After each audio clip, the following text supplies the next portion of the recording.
पितृपक्ष की पौराणिक कथा। जय भोलेनाथ मित्रों, आप सभी का एक बार फिर से हार्दिक स्वागत है। आज हम आप सभी को पितृपक्ष की एक ऐसी दिव्य और महान कथा सुनाने जा रहे हैं जिसके श्रवण मात्र से ही जीवन के समस्त दुखों का अंत हो जाता है और आत्मा को परम शांति की अनुभूति होती है।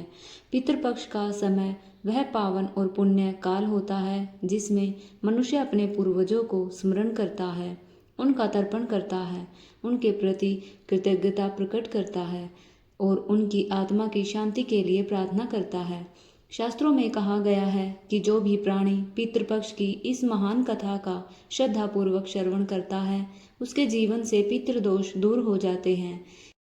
उसके हृदय में श्रद्धा और भक्ति का भाव जागृत होता है और यह भाव पितरों तक पहुंचकर उन्हें तृप्त करता है। जब पितृ प्रसन्न होते हैं तो वे अपने वंशजों पर असीम आशीर्वाद बरसाते हैं, जिससे भगवान जीवन में धन धान्य, सुख शांति और समृद्धि का वास होता है। इतना ही नहीं, पितरों की कृपा से परिवार में सद्भाव बना रहता है, संतान धर्मनिष्ठ और आज्ञाकारी बनती है और घर में कभी दरिद्रता का प्रवेश नहीं होता। यही कारण है कि हमारे ऋषि मुनियों ने इस कथा को अत्यंत महत्वपूर्ण माना है और कहा है कि इसका श्रवण प्रत्येक मनुष्य को अवश्य करना चाहिए। तो आइए मित्रों, बिना विलंब किए इस पावन कथा का प्रारंभ करते हैं। एक समय की बात है, देवर्षि नारद जी अपने मन में गहरी जिज्ञासा लिए यमलोक में धर्मराज के पास पहुंचे। नारद जी को आता हुआ देखकर यमराज अत्यंत प्रसन्न हुए और उन्होंने सम्मान पूर्वक कहा, हे ब्रह्मानंदन, यमलोक में आपका स्वागत है। बताइए आज किस प्रयोजन से पधारे हैं। निश्चय ही आप कोई महत्वपूर्ण समाचार लेकर आए होंगे। यह सुनकर देवर्षि नारद जी हाथ जोड़कर विनम्रता से बोले, हे सूर्यतन्य, हे दंडधारक, मैं आपको प्रणाम करता हूँ।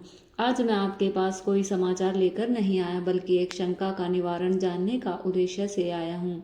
कृपा करके मेरी इस शंका का समाधान कीजिए और मेरे इस व्याकुल मन को शांत कीजिए।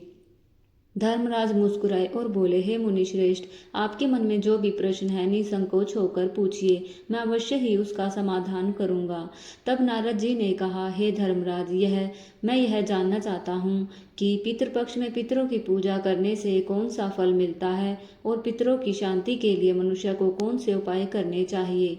नारद जी के इस प्रश्न को सुनकर धर्मराज बहुत प्रसन्न हुए और बोले, हे मुनि श्रेष्ठ, तुमने आज अत्यंत उत्तम प्रश्न किया है।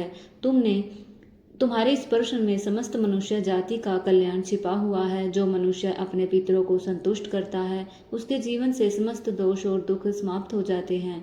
पितरों की पूजा करने से मनुष्य को अपने पूर्वजों का आशीर्वाद प्राप्त होता है और उसकी आत्मा को भी शांति मिलती है। इस विषय में एक प्राचीन कथा प्रचलित है जिसमें एक अप्सरा और राजा की घटना का वर्णन आता है। उस कथा के श्रवण से तुम्हें तुम्हारे सभी प्रश्नों के उत्तर प्राप्त होंगे। इसलिए हे मुनि श्रेष्ठ, तुम इस कथा को ध्यान पूर्वक सुनो। जो भी इस कथा का श्रवण करता है, उसके जीवन में किसी भी प्रकार के पितृदोष नष्ट हो जाते हैं और पितरों की कृपा सदा उस पर बनी रहती है। नारद जी उत्सुकता से बोले, हे धर्मराज, आपके मुख से इस कथा को सुनने के लिए मैं व्याकुल हूँ। कृपा करके मुझे यह कथा सुनाइए, मैं इसे अवश्य ही समस्त लोकों में प्रचारित करूंगा। तब धर्मराज ने कथा प्रारंभ की और कहा, हे मुनि श्रेष्ठ, प्राचीन काल में प्रियव्रत नाम का एक महान और पराक्रमी राजा हुए थे। वे धर्मनिष्ठ, सत्यप्रिय और अत्यंत उदार हृदय के धनी थे, किंतु समय बीतने के साथ उनके मन में संसार के भोग विलास और राज सुखों के प्रति गहरी अरुचि उत्पन्न हो गई। उन्होंने अनुभव किया कि यह संसार क्षणभंगुर है और यहाँ का सुख वैभव केवल एक माया जाल है। यही सोचकर उनके भीतर वैराग्य की अग्नि प्रज्वलित हो उठी और उन्होंने निश्चय किया कि वे मोह माया का त्याग कर केवल आत्मा और परमात्मा के सत्य का चिंतन करेंगे। उन्होंने राजमहल और सभी सांसारिक सुख सुविधाओं को त्याग दिया और ब्रह्मचर्य का पालन करते हुए वन वन भ्रमण करने लगे। राजा प्रियव्रत दिन में केवल एक बार भोजन करते और उतना ही जिससे जीवन चल सके। शेष समय में वे ध्यान, तपस्या और ईश्वर का स्मरण करने में व्यतीत करने लगे। उनके इस गहन वैराग्य को देखकर देवता भी चकित हो उठे। परंतु हे मुनि श्रेष्ठ, उनके इस त्याग और तपस्या से उनके कुल के पितृगण अत्यंत दुखी हो गए।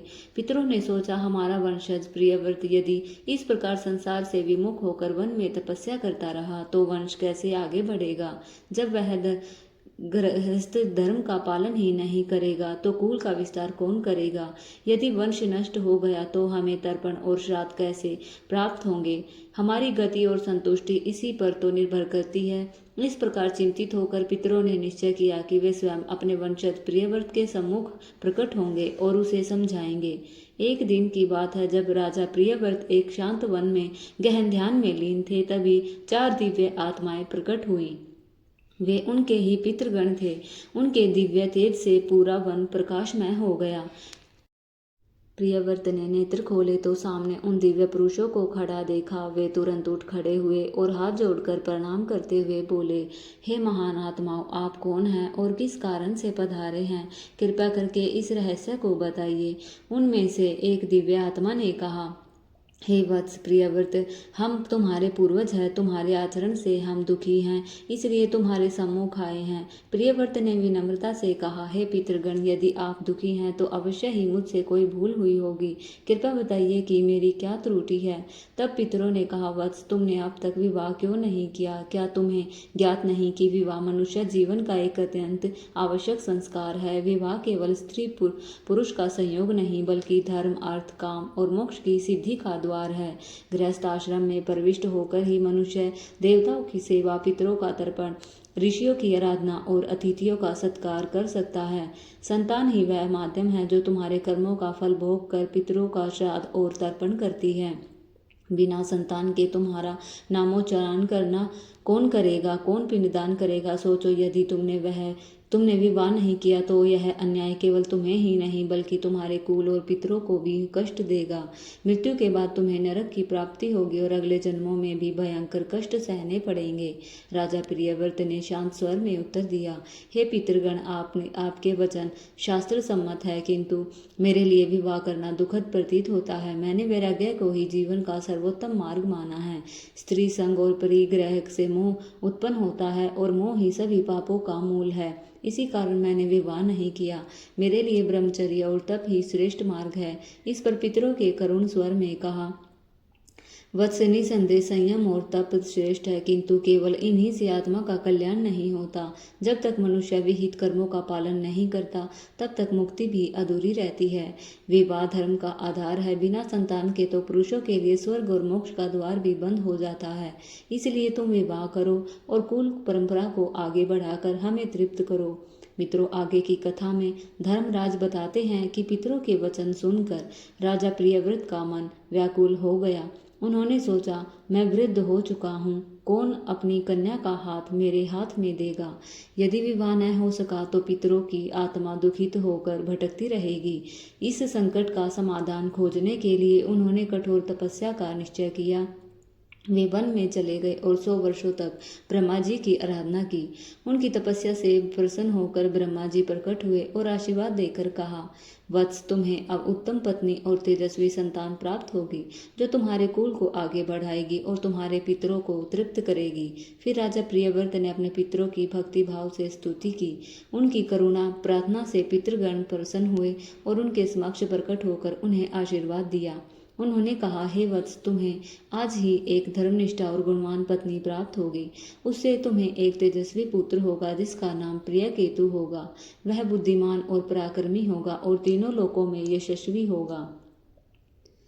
तुम्हारा वंश धर्म, बल और यश से परिपूर्ण होकर युगों युगों तक पूज्य रहेगा। इतना कहकर पितृगण अंतर्ध्यान हो गए और राजा प्रियव्रत का जीवन पूर्णतः धन्य हो गया। मित्रों, यही है वह दिव्य पितृपक्ष कथा जिसे सुनने मात्र से ही पितृदोषों का नाश होता है और पितरों की कृपा सदा वंशजों पर बनी रहती है। प्रिय मित्रों, जय भोलेनाथ। पितरों को प्रसन्न करने का सबसे पहला और मुख्य उपाय तर्पण है। तर्पण का अर्थ होता है जल अर्पण करना। पितृपक्ष के दौरान शुद्ध भाव और पवित्र जल को हाथ में लेकर पितरों का आह्वान करते हुए उन्हें जल अर्पण करना चाहिए। तर्पण में काले तिल, शुद्ध जल, दूध और कुश का विशेष महत्व होता है। इन वस्तुओं को श्रद्धा और भक्ति के साथ अर्पण करने से पितृगण तृप्त होकर प्रसन्न होते हैं और अपने वंशजों को आशीर्वाद प्रदान करते हैं। तर्पण करते समय ओम पितृभ्यम स्वाहा मंत्र का उच्चारण करने से इसका प्रभाव और अधिक बढ़ जाता है। तथा पितृ आत्माएं तुरंत संतुष्ट होती हैं। हे मुनि श्रेष्ठ, देवर्षि नारद जी, श्राद्ध कर्म भी पितरों के लिए अत्यंत महत्वपूर्ण अनुष्ठान है। इस अनुष्ठान में पितरों के निमित्त भोजन, फल और वस्त्र अर्पण किए जाते हैं। श्राद्ध क्रम में किए जाने वाले व्यक्ति को ब्राह्मणों को ससमान भोजन कराना चाहिए और उन्हें वस्त्र एवं दक्षिणा देकर आशीर्वाद प्राप्त करना चाहिए। शास्त्रों में कहा गया है कि ब्राह्मण ही पितरों के प्रतिनिधि होते हैं, इसलिए उनकी सेवा और सत्कार करने से पितृगण प्रसन्न होते हैं। श्राद्ध के दिन विशेष रूप से सात्विक भोजन बनाया जाना चाहिए। इस भोजन में खीर, पूरी, सब्जियां और अन्य पौष्टिक एवं ताजे खाद्य पदार्थ शामिल होने चाहिए। इस भोजन को पवित्रता और नियम पूर्वक तैयार करके पितरों के निमित्त अर्पण किया जाता है। इसके साथ ही तीसरा उपाय है गाय, ब्राह्मण और अन्य जीवों को भोजन कराना। ऐसा करने से पितृगण तृप्त होते हैं और प्रसन्न होकर वंशजों पर आशीर्वाद की वर्षा करते हैं। विशेष रूप से श्राद्ध के दिन गाय को हरे घास और रोटी खिलाना और कौवे को चावल और खीर खिलाना अत्यंत शुभ माना जाता है। इन कार्यों से पितरों की कृपा प्राप्त होती है और व्यक्ति को पितृदोष से मुक्ति मिलती है।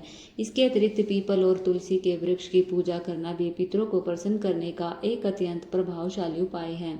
पीपल का वृक्ष पितृगणों का निवास स्थान माना गया है और तुलसी का पौधा देवी लक्ष्मी का प्रतीक है।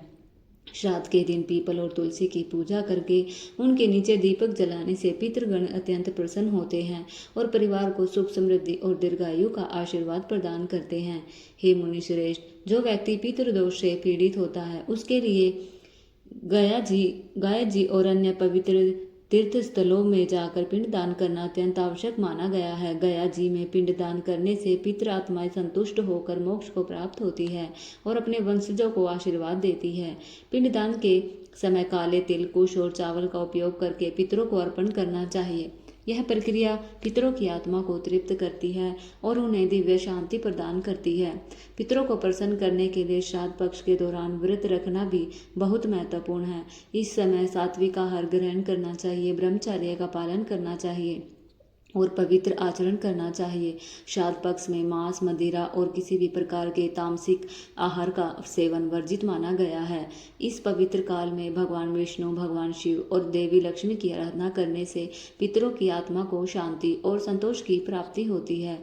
जब मनुष्य श्रद्धा और भक्ति से देवताओं की पूजा करता है तो पितृगण भी अत्यंत प्रसन्न होकर अपने वंशजों पर कृपा करते हैं। पितरों को प्रसन्न करने का सर्वोत्तम मार्ग अन्नदान और वस्त्रदान भी है। जब कोई व्यक्ति श्राद्ध पक्ष में ब्राह्मणों, साधुओं और गरीबों को आदरपूर्वक भोजन कराता है और उन्हें वस्त्र अर्पित करता है, तब पितरों की आत्मा तृप्त होती है। यह कार्य न केवल अपार पुण्य प्रदान करता है बल्कि पितृदोष से मुक्ति भी देता है। शास्त्रों में अन्नदान और वस्त्रदान को यज्ञ और तपस्या से भी महान बताया गया है। यह न केवल पितरों को तृप्त करता है बल्कि जीवित परिवारजनों के जीवन में सुख, शांति और समृद्धि का वरदान भी प्रदान करता है। पितृगण प्रसन्न होकर घर में धन धान्य की वृद्धि करते हैं, संतान की रक्षा करते हैं और सभी प्रकार की विपत्तियों को दूर कर देते हैं। श्राद्ध पक्ष में पवित्र नदियों, विशेषकर गंगा स्नान का महत्व है। गंगा नदी को पितरों की तृप्ति के लिए सर्वोत्तम माना गया है। जब मनुष्य गंगा में स्नान करके अपने पितरों के निमित्त जल अर्पण करता है तो उसके समस्त पाप धुल जाते हैं और पितरों की आत्मा को दिव्य शांति प्राप्त होती है। इस कार्य से पितृगण प्रसन्न होकर वंशजों को दीर्घायु और समृद्धि का आशीर्वाद देते हैं। हे मुनि श्रेष्ठ, पितरों को प्रसन्न करने का एक और श्रेष्ठ उपाय है सत्संग में सम्मिलित होना और पवित्र ग्रंथों का पाठ करना। भगवत गीता, विशेषकर उसके 11वें अध्याय का पाठ पितरों की आत्मा के लिए अत्यंत कल्याणकारी माना गया है। जब कोई व्यक्ति श्रद्धा से गीता का पाठ करता है तो उसका प्रभाव पितरों की आत्मा तक पहुंचता है और उन्हें दिव्य शांति प्राप्त होती है। इतना ही नहीं, पितरों की कृपा से उस वंशज का जीवन भी धन धान्य हो जाता है। हे देवर्षि नारद जी, धर्मराज ने कहा, जो भी व्यक्ति इन उपायों को श्रद्धा और विश्वास के साथ करता है उसे जीवन में सभी प्रकार के सुख और समृद्धि प्राप्त होती है। पितरों की कृपा से उसके समस्त दुख दूर हो जाते हैं और परिवार में कभी कलह नहीं होती। ऐसा व्यक्ति पितृदोष से मुक्त होकर सदैव पितरों की कृपा का पात्र बनता है। इतना कहकर धर्मराज ने अपनी वाणी को विराम दिया। तभी देवर्षि नारद जी भाव विभोर होकर धर्मराज से बोले, हे सूर्यतन्य, आपके मुख से यह दिव्य ज्ञान प्राप्त करके मैं धन्य हो गया हूँ। अब मैं इस ज्ञान को समस्त लोकों में प्रसारित करूँगा। इतना कहकर नारद जी ने धर्मराज को प्रणाम किया और देवलोक की ओर प्रस्थान किया।